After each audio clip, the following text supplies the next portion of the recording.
नमस्कार दोस्तों, मेरा नाम है सुनील कुशवाहा। आप मेरे साथ हैं क्लोजर टू सेल्फ के सफर पर, जो हम सभी को खुद के करीब ले जाता है।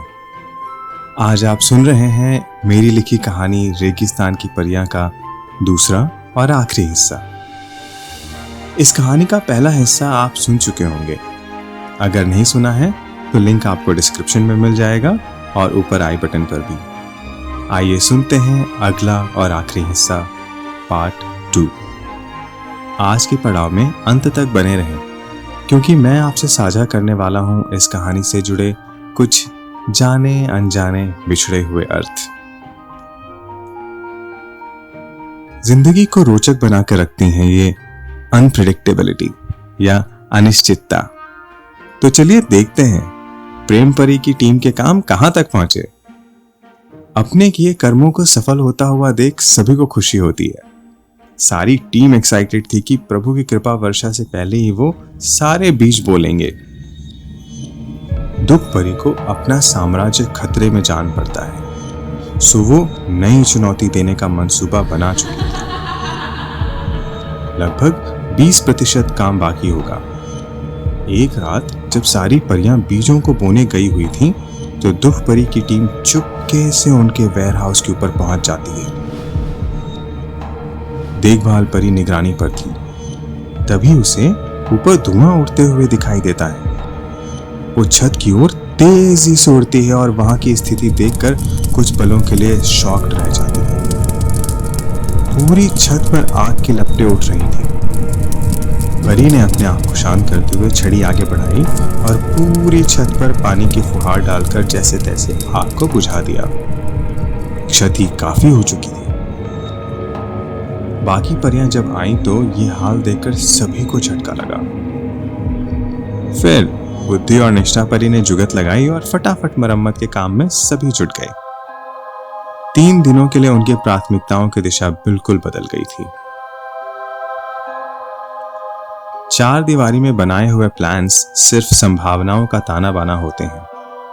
सच ये है कि जब हम जिंदगी के मैदान में होते हैं तो हर बार समय कुछ नया ही लेकर आता है और प्लान्स अक्सर धरे ही रह जाते हैं। मुख्य बात है अडॉप्टेबिलिटी, जरूरत के हिसाब से खुद को ढाल लेने की काबिलियत। एक बार फिर परियां अपना काम पूरा करने को निकल पड़ी। उधर दुख परी अपना मकसद पूरा न होते हुए देखकर आग बबूला हो रही थी। सकारात्मक ऊर्जा बढ़ती जा रही थी और इसका प्रभाव दुख परी की लगातार असफलताओं के रूप में साफ दिख रहा था। फलस्वरूप उसकी शक्तियां कम होती जा रही थी।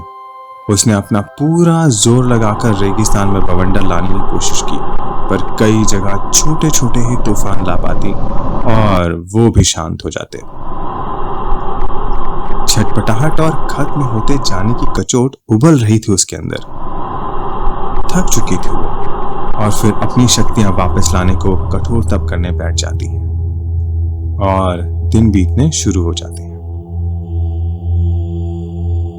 बादल दूर दूर ही दिखते, पर बिना बरसे ही चले जा रहे थे। कई बार तो ऐसा हुआ कि घने बादल आए और रेगिस्तान की भीषण गर्मी ने उन्हें ही भाप बना दिया।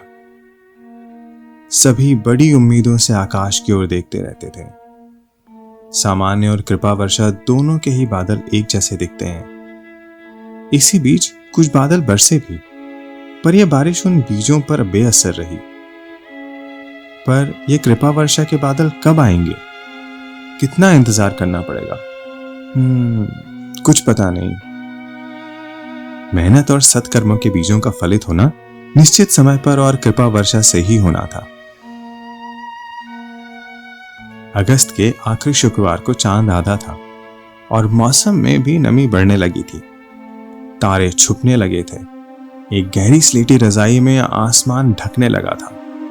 हर तरफ बादलों का हुजूम उमड़ने लगा, जैसे कॉटन कैंडी यानी कि गुड़िया के बाल से पूरा आसमान भर गया हो। उनका रंग गहराने लगा और फिर दूर दूर तक दिखने वाला आसमान काला हो गया। दूर एक बिजली कड़की और फिर एक के बाद एक सैकड़ों बिजलियों की कड़क से पूरा मंजर दहल गया था। परियों की टीम खुश थी। उन्हें पता था क्या होने वाला है। बादलों का रंग काले से लाल हुआ और फिर आसमानी, मानो आसमान ही पूरा नया हो गया हो। आसमानी बादलों से नन्ही नन्ही बूंदों का छलकना शुरू हो चुका था। देखते ही देखते बरसात तेज हो गई। अगले कुछ पलों तक चली बारिश ने सारा रेगिस्तान भिगो दिया था। परियां भी अपने तन और मन को भिगोकर पूरा आनंद ले रही थी। थोड़ी देर बाद ही कुछ चटकने की आवाज आई। फिर आवाजें बढ़ने लगी।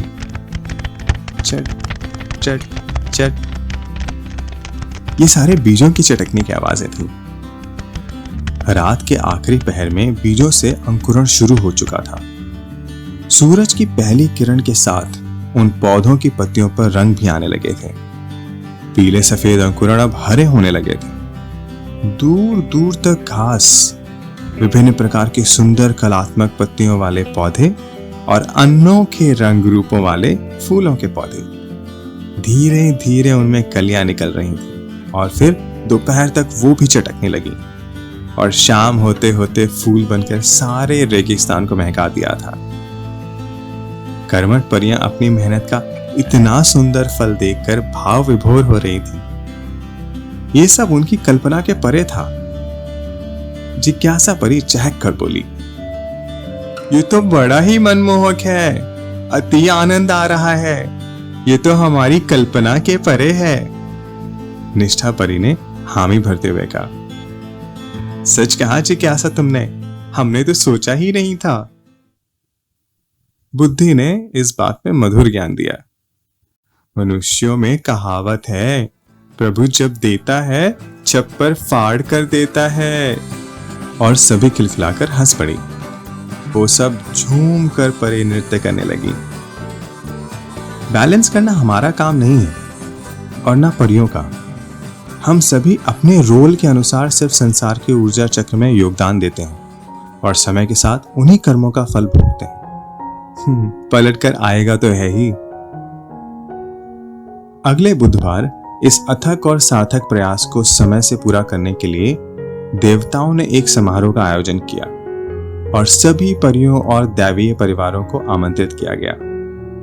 प्रेम परी को सम्मानित करने के लिए मंच पर बुलाया गया और उसने सभा के सामने जाकर आभार व्यक्त करते हुए कहा, इस सम्मान के अधिकारी हमारी पूरी टीम है, तो मैं सभी को मंच पर बुलाना चाहूंगी।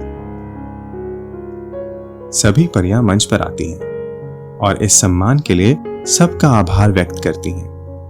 संगीत में दोपहर से शाम तक आनंदोत्सव चलता रहा और अंधेरे की चादर फैलने लगी थी।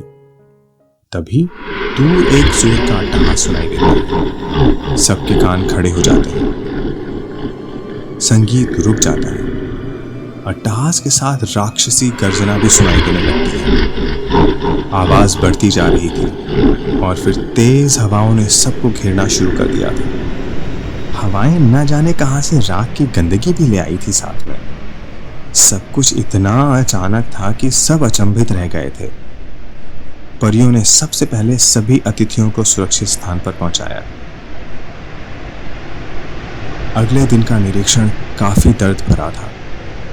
कुछ ही मिनटों में पूरा हरा भरा वातावरण शमशान सा नजर आ रहा था। बहुत से पौधे टूट चुके थे। अधिकतम फूल बिखर चुके थे। खड़े थे तो बस पेड़, जिनकी जड़ें गहराई तक जा चुकी थी। महीनों की मेहनत से पनपी हुई हरियाली हर तरफ बिखरी पड़ी थी। सभी परियां अपने वेयरहाउस में शांत बैठी थीं, अगला निर्णय लेने के लिए। तभी जिज्ञासा परी बुद्धि परी को एक और इशारा करती है तो दोनों की बाछें खिल उठती हैं। दोनों उठकर एक दूसरे को गले लगा लेती हैं। ये सबकी नजर बीच के कवच वाले जादुई लिक्विड पर गई और सभी को विश्वास की बात याद आ गई। उसने कहा था, जब तक तुम्हें खुद पर विश्वास रहेगा, ये जादुई जल तब तक खत्म नहीं होगा। अपना विश्वास सदा बनाए रखना। उन्होंने बीच के कवच वाले जादुई लिक्विड के हिस्से किए और सभी परियों ने एक एक पंप लेकर उसे पूरे इलाके में स्प्रे कर दिया। फिर क्या था, वातावरण फिर से सकारात्मक होने लगा। लड़खड़ाए से पौधे टूटी डालियों के हिस्से फिर खिलने लगे थे। टूटे हुए के निशान तो रह ही गए थे, पर उन्हीं के पास से नई कोपलें निकलने लगी थी। टूटी हुई डालियां और पत्ते अब ठोस होती हुई मिट्टी में गलकर मिलने लगे थे। यही अब नई कोपलों को पोषण देंगी। पूरा क्षेत्र एक बार फिर से हरियाली से भरने लगा था और रेत अब मिट्टी बनने की ओर बढ़ने लगी थी। हर तरफ उस भ्रमंडर की छाप तो थी, पर उससे पार आ जाने की खुशी एक विजेता सी थी। लगभग परफेक्ट सी सुंदर हरियाली अब परफेक्ट नहीं थी। हाँ, अब पहले से ज्यादा मजबूत और खुश जरूर थी, क्योंकि अहंकार नहीं होगा ना परफेक्ट होने का। सकारात्मकता फैलते हुए दुख परी से देखा ना गया। दुष्कर्मों की कटीली झाड़ियों और पैरासाइट अर्थात परजीवी लताओं के कुछ बीज पूरे इलाके में फैला दिए। जिज्ञासा परी एक बार फिर घबराई हुई सी टीम के पास आती है और बताती है, हाँ, नई मुसीबत के बारे में। प्रेम परी की टीम एक बार फिर लग जाती है इस नई मुसीबत से लड़ने में, और जिंदगी ऐसी ही चलती जाती है। आपको याद है, कुछ बीज शुरू में ही फूट गए थे और कुछ झुलस गए थे, तो क्या लगता है क्या हुआ होगा उनका? वो मेहनत के बीज थे भाई। बारिश के पानी ने उन्हें गलाकर मिट्टी में खाद बना दिया, और जो बाद की मेहनत के पौधे निकले वो उसी को पोषित करने लगे। व्यर्थ कुछ नहीं जाता, जो बोया था वो फल तो देकर ही जाता है। और एक खास बात, ये जो पानी था अब तो मिट्टी में वापस आ गया था। तो वही मिट्टी के तिनके जो छोटी छोटी हवाओं से बिखर जाते थे, अपनी जगह से उड़कर कहीं और पहुंच जाते थे, आज वो प्रेम के पानी की वजह से इतना मजबूत जुड़ाव रखते हैं कि इतने बड़े बवंडर से खुद तो हिले नहीं, अभी तो उन सारे पौधों और पेड़ों की जड़ों को भी मजबूती से पकड़ कर रखा था, जिनको उस बवंडर ने तोड़ तो दिया था, पर उनकी जड़ों को हिला नहीं पाया था। और उन्हीं जड़ों से जिंदगी दोबारा खड़ी होती रही। हमारे रिश्तों में भी तो ऐसा ही होता है ना। जब प्यार और लगाव कम हो जाता है तो एक छोटी सी बात पर हम तितर बितर हो जाते हैं। चाहे वो घर हो या समाज, सब बिखर जाता है। वहीं एक प्रेम का जुड़ाव बड़ी से बड़ी समस्या आने पर कितना भी नुकसान पहुंचा जाए, पर हम साथ रहते हुए एक बार फिर मुस्कुराकर खड़े हो सकते हैं आगे बढ़ते जाने के लिए। तो आज का पड़ाव यहीं तक।